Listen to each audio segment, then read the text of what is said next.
ಹಾಕಿದೆ ಮೋರೆ.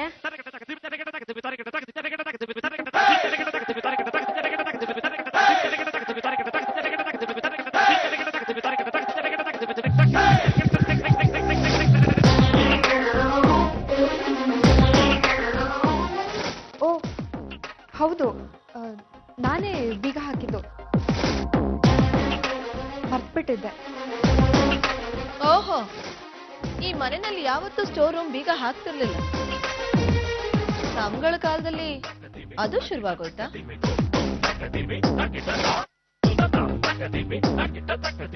ರಮ್ಯಾ, ಮಾತಿಗೂ ಇವಳನ್ನ ಹಂಗ್ಸೋದ್ ಬಿಡು.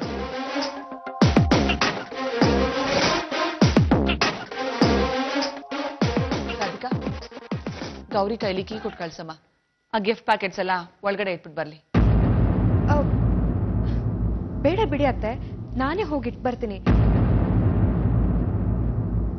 ಗೌರಿಗೆ ಅಡ್ಗೆ ಮನೆಯಲ್ಲಿ ತುಂಬಾ ಕೆಲಸ ಇದೆ. ಸರಿ, ಹಾಗಾದ್ರೆ ಗೌರಿ ಹೋಗಮ್ಮ, ಅಡ್ಗೆ ಮನೆ ಕೆಲಸ ಮುಗಿಸು. ನಾನು ನಿಂಗೆ ಸಹಾಯ ಮಾಡ್ತೀನಿ, ಬಾ. ರಾಧಿಕಾ, ನೀನೇ ಎತ್ತಿಟ್ಬಿಡು. ಸರಿ ಅತ್ತೆ.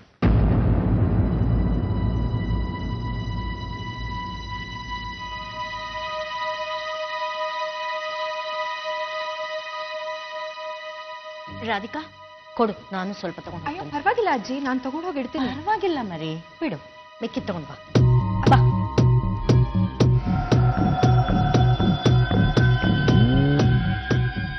ರಾಧಿಕಾ ಬಾ. ಹಾ ಅಜ್ಜಿ, ಬಂದೆ.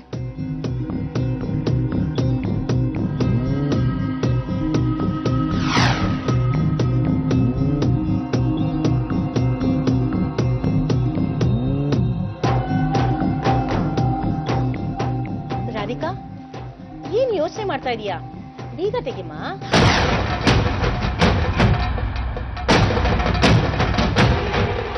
ರಾಧಿಕಾ, ಬೇಗ ಬಾಗಿಲು ತೆಗಿಯಮ್ಮ.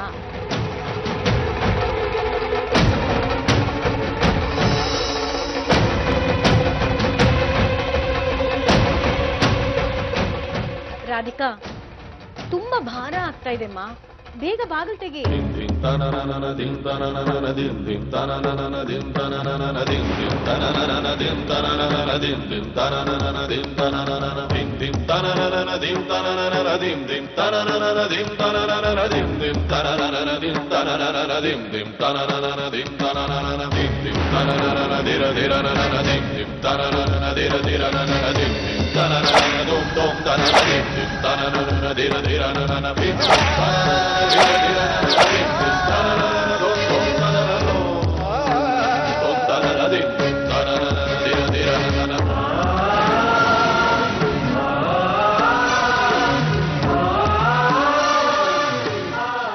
ಕೈ ನೋವ್ತಾ ಇದೆ, ಬೇಗ ಬಾಗಿಲು ತೆಗಿಯಮ್ಮ.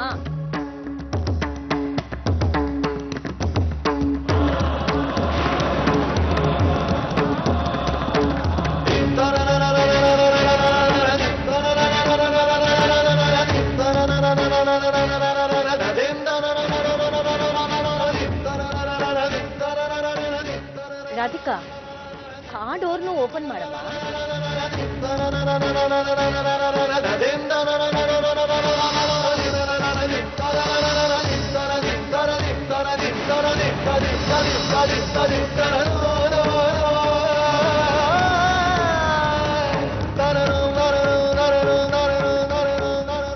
ಏನ್ ಯೋಚನೆ ಮಾಡ್ತಾ ಇದೀಯಾ?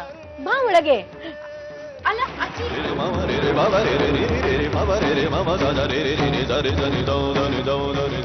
ರಾಧಿಕಾ, ಸ್ಟೋರ್ ರೂಮ್ ಲೈಟ್ ಯಾರು ಆನ್ ಮಾಡಿ ಹೋಗಿದ್ದು?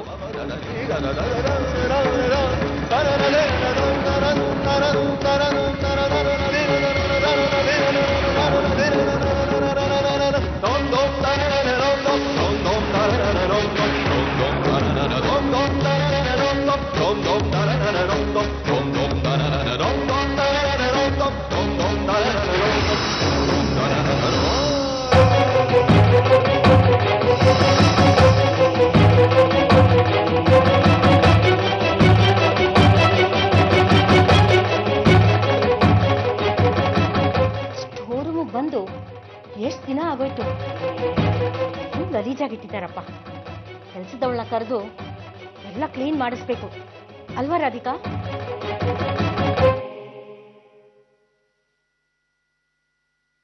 ರಾಧಿಕಾ, ಏನಜ್ಜಿ? ಏನ್ ಯೋಚನೆ ಮಾಡ್ತಾ ಇದೀಯಾ?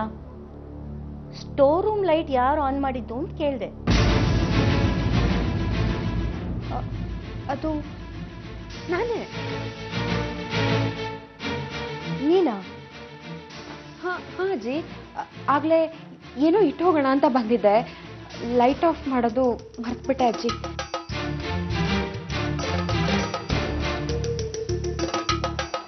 ಸರಿ ಬಾ. ಅಜ್ಜಿ, ಅದನ್ನೆಲ್ಲ ಎಲ್ಲಿಗೆ ತಗೊಂಡು ಹೋಗ್ತಿದ್ದೀರಾ? ಇಲ್ಲೇ ಇಡಿ. ರಾಧಿಕಾ, ಇಷ್ಟು ಒಳ್ಳೊಳ್ಳೆ ಗಿಫ್ಟ್ನ ಎಲ್ಲಂದ್ರೆ ಅಲ್ಲಿ ಇಡ್ತಾರಮ್ಮ. ಅಲ್ಲಿ ಬಾ, ಕಬೋರ್ಡಲ್ಲಿ ಇಟ್ಬಿಡೋಣ. ಅಜ್ಜಿ ಕೊಡಿ ಅಜ್ಜಿ, ನಾನೇ ಇಡ್ತೀನಿ ಎಲ್ಲ ಗಿಫ್ಟನ್ನು. ಯಾಕೆ? ಏನಾಗಿದೆ ನಿಮ್ಗೆ? ನಾನೇ ಇಡ್ತೀನಿ ಬಿಡು. ಪರವಾಗಿಲ್ಲ ಅಜ್ಜಿ, ನಿಮ್ಗೆ ಯಾಕೆ ಸುಮ್ಮನೆ ತೊಂದರೆ? ಕೊಡಿ, ನಾನೇ ಇಡ್ತೀನಿ.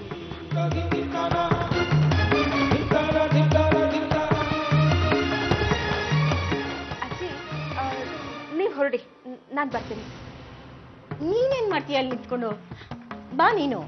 ಅಯ್ಯೋ ಇಲ್ಲ ಅಜ್ಜಿ, ನೀವು ಹೋಗ್ತಾ ಇರಿ, ನಾನು ಬಂದ್ಬಿಡ್ತೀನಿ. ಒಂದು 5 ನಿಮಿಷ. ಯಾಕೆ? ಇಲ್ಲಿ ಯಾರಾದ್ರೂ ನಿನಗೋಸ್ಕರ ಅಡ್ಕೊಂಡು ಕೂತಿದಾರಾ?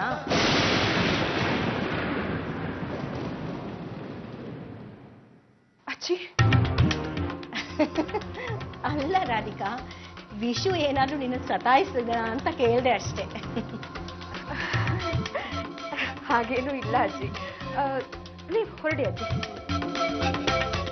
ರಾಧಿಕಾ, ನೀನು ನನ್ನ ಜೊತೆ ಬಾ. ಅಲ್ಲ ಅಜ್ಜಿ, ಅಜ್ಜಿ ಅಜ್ಜಿ ಒಂದು ನಿಮಿಷ. ನೀವು ಹೋಗ್ತಾ ಇರಿ ಅಜ್ಜಿ, ನಾನು ಬರ್ತೀನಿ. ರಾಧಿಕಾ, ನೀನ್ ಇಲ್ಲಿದ್ದೇನ್ ಮಾಡ್ತೀಯಾ? ಬಾ, ಇನ್ನೂ ಬೇಕಾದಷ್ಟು ಕಾರ್ಯಗಳು ಬಾಕಿ ಇದೆ ಮಾಡಕ್ಕೆ. ಬಾ ಅಜ್ಜಿ. ಅಜ್ಜಿ ನನ್ನ ಮಾತಿಗೆ.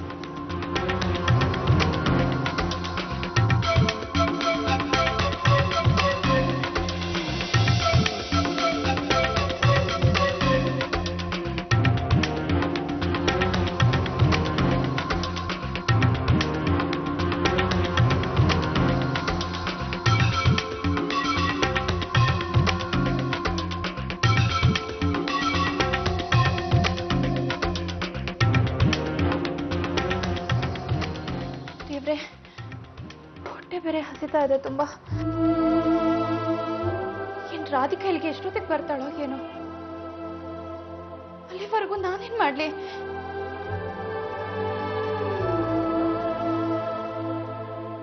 ಕುಡಿಯೋದಕ್ಕೆ ನೀರ್ ಬೇರೆ ಇಲ್ಲ.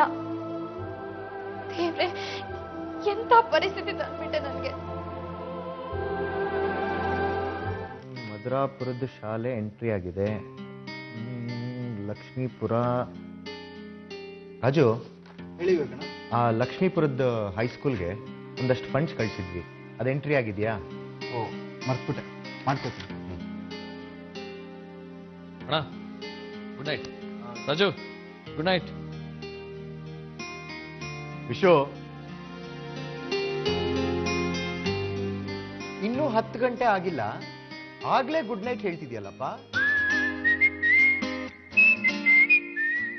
ವಿವೇಕಣ್ಣ, ಬಾಸ್ ನನ್ನ ಹತ್ರ ಮೊನ್ನೆ ಏನ್ ಕೇಳಿದ್ರು ಗೊತ್ತಾ?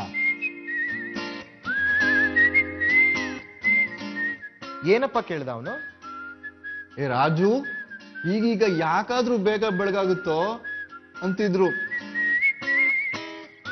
ಆ ಏಯ್, ನಾನು ಯಾವಾಗ್ಲೂ ಹಾಗಂದೆ? ಅದೇ ರಾಧಿಕಾ ಅದಕ್ಕೆ ಮನೆಗೆ ಕರ್ಕೊಂಡ್ ಬಂದಿದ್ರಲ್ಲ ಆವತ್ತು. ಓ,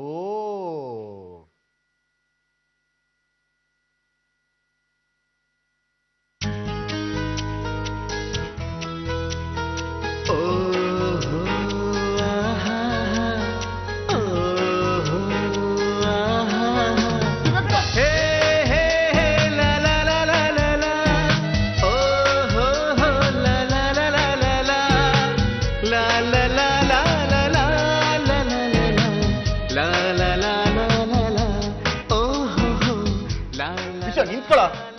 ಅಲ್ಲ ಕಣೋ, ಇವನ್ ಜೊತೆ ಇಲ್ಲೇ ಜೂಟಾಟ ಆಡ್ತಿದ್ರೆ ಬೆಳಕಾಗೋಗುತ್ತೆ. ಅಲ್ಲಿ ರಾಧಿಕಾ ಕಾಯ್ತಾ ಇದ್ದಾಳಪ್ಪ. ಹಾ ಅಣ್ಣ, ರಾಜು ಜೊತೆ ಸೇರ್ಕೊಂಡು ನೀನು ಪೋಲಿಯಾಗಿ ಹೋಗ್ಬಿಟ್ಟಿದ್ಯಾ. ಬಿಡೋಣ, ನಿಮ್ಮಿಬ್ರು ಸಾಹಸನೇ ಬೇಡ. Good night. ಏ! Good night. ಹಾ ನಡಿಲಿ.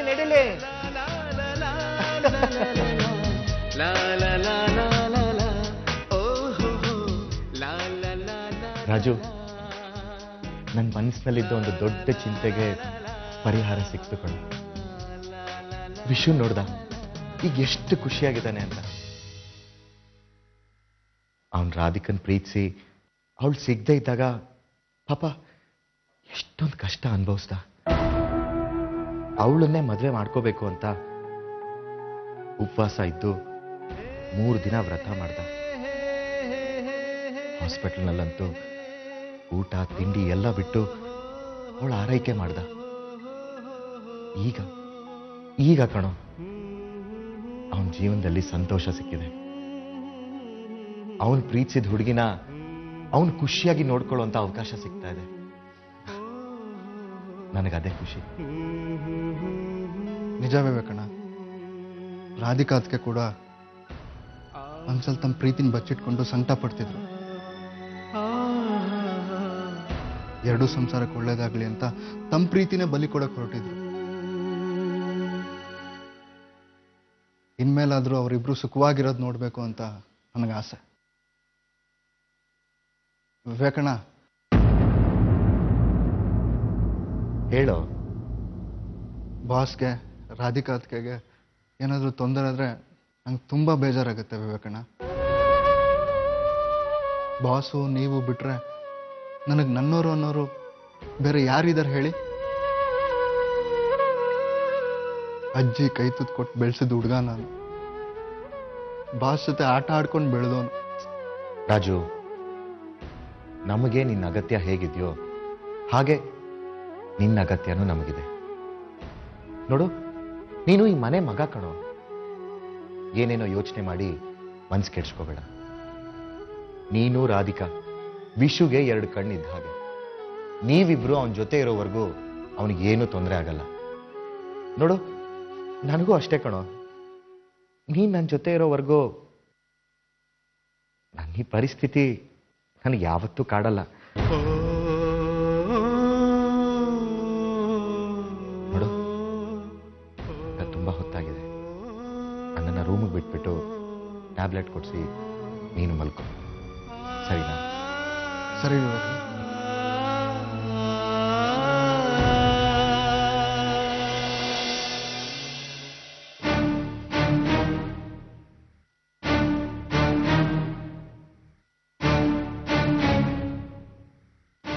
ರಾಧಿಕಾ, ಅಜ್ಜಿ, ನಿಂಗಿವತ್ ಬೆಳಿಗ್ಗೆ ಏನೋ ಒಂದು ಕೊಡ್ಬೇಕು ಅಂತ ಹೇಳಿದ್ನಲ್ಲ, ಅದೇ ಇದು. ಏನಜ್ಜಿ ಇದು? ಅಜ್ಜಿ, ಇದೆಲ್ಲ ನನ್ಗೆ ಯಾಕಜ್ಜಿ? ಇದೆಲ್ಲ ನಿನ್ಗೆ ಸೇರ್ಬೇಕಾಗಿತ್ತು ಪುಟ. ಇವತ್ತು ಪೂಜೆ ಆಯ್ತಲ್ಲ, ಅದು ನಿನ್ ಜೀವನದಲ್ಲಿ ಬಹಳ ಮುಖ್ಯವಾದ ಪೂಜೆ. ಈ ಧರ್ಮಾಧಿಕಾರಿ ಪರಂಪರೆನ ನಡೆಸ್ಕೊಂಡು ಹೋಗೋ ಜವಾಬ್ದಾರಿ ಈಗ ನಿನ್ ಮೇಲಿದೆ. ಅಜ್ಜಿ, ನಿಮ್ಗೆ ಇಷ್ಟೊಂದು ಒಳ್ಳೆ ಗುಣ ಇರೋದ್ರಿಂದ ಈ ಸಂಸಾರ ಇಷ್ಟು ಚೆನ್ನಾಗಿ ನಡೀತಾ ಇದೆ. ನನ್ನ ಕೈಲಿ ಈ ಜವಾಬ್ದಾರಿ ನಿರ್ವಹಿಸಕ್ಕಾಗುತ್ತೋ ಇಲ್ವೋ ನನಗೆ ಗೊತ್ತಿಲ್ಲ.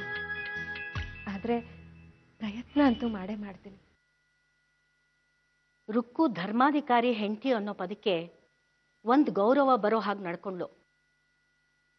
ನೀನು ಅದನ್ನೇ ಮುಂದುವರ್ಸ್ಕೊಂಡು ಹೋದ್ರೆ ನನ್ಗಷ್ಟೇ ಸಾಕು. ಇದು ನಮ್ಮ ಅತ್ತೆ ಕಾಲದಿಂದ ಬಳುವಳಿಯಾಗಿ ಬಂದಿದ್ದು. ಈಗ ಇದನ್ನ ನಿನಗೆ ಕೊಡ್ತಾ ಇದ್ದೀವಿ, ತಗೊಂಬರಿ.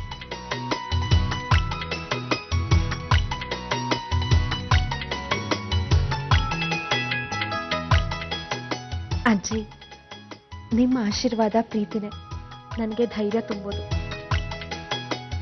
ನೀನ್ ಧೈರ್ಯವಂತೆ ಬಿಡು. ಇಲ್ಲದೆ ಇದ್ರೆ ಅಷ್ಟೊಂದು ಕಷ್ಟ ನೋವು ಸಹಿಸ್ಕೊಳಕ್ಕೆ ಯಾರ ಕೈನಲ್ಲಿ ಆಗ್ತಾ ಇತ್ತು ಹೇಳು? ಹೋಗ್ಲಿ ಬಿಡು, ಇನ್ ಮುಂದೇನಾದ್ರೂ ವಿಶು ಜೊತೆ ಚೆನ್ನಾಗಿ ಸಂಸಾರ ಮಾಡೋ ಹಾಗಾಗ್ಲಿ.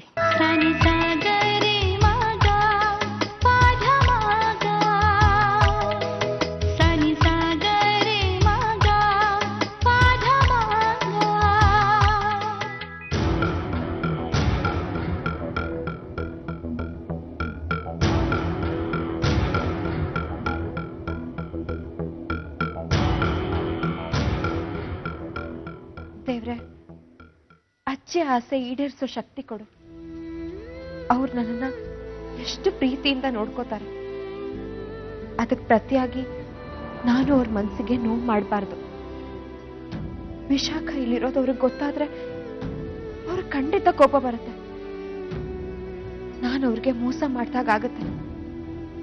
ಆದ್ರೆ ವಿಶಾಖನ ಈ ಮಧ್ಯರಾತ್ರಿನಲ್ಲಿ ಹೇಗೆ ಹೊರಗಡೆ ಕಳ್ಸೋದು? ಕೃಷ್ಣ, ಏನ್ ಮಾಡ್ಲಿ ನಾನು?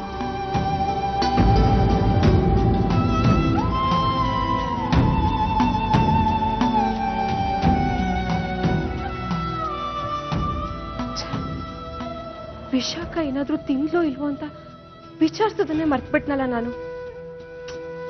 ಪಾಪ ಹಸ್ಕೊಂಡೇ ಇರ್ತಾಳೆ. ಅವಳ ರೂಮಲ್ಲಿ ಒಂದ್ ಲೋಟ ನೀರು ಇಲ್ಲ ಕುಡಿಯಕ್ಕೆ. ನಾನೇ ಅವಳಿಗೆ ಊಟ ತಗೊಂಡೋಗಿ ಕೊಡ್ತೀನಿ.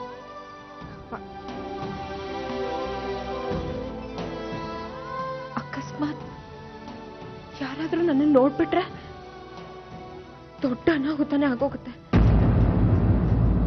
ಏನ್ ಮಾಡ್ಲಿ? ಹೇಗೂ ಎಲ್ರೂ ಅವರು ರೂಮಲ್ಲಿ ಇರ್ತಾರೆ. ನಾನು ಲೈಟ್ ಆಫ್ ಮಾಡಿ ಊಟ ತಗೊಂಡೋಗಿ ಕೊಡ್ತೀನಿ.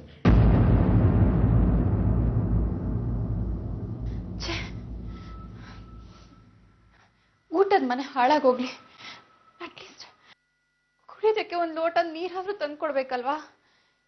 ಎಷ್ಟೊತ್ತಿಗೆ ಬರ್ತಾಳೋ ಏನೋ.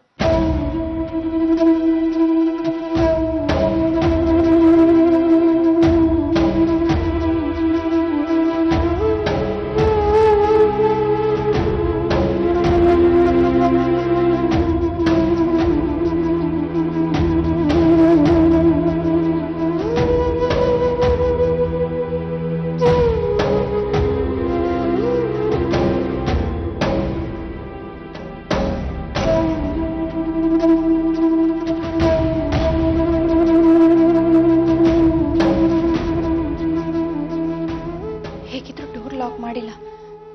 ನಾನೇ ಅಡುಗೆ ಮನೆಗೆ ಹೋಗಿ ಏನಾದರೂ ತಿನ್ಕೊಂಡು ಬರೋದು ಬೆಟರ್.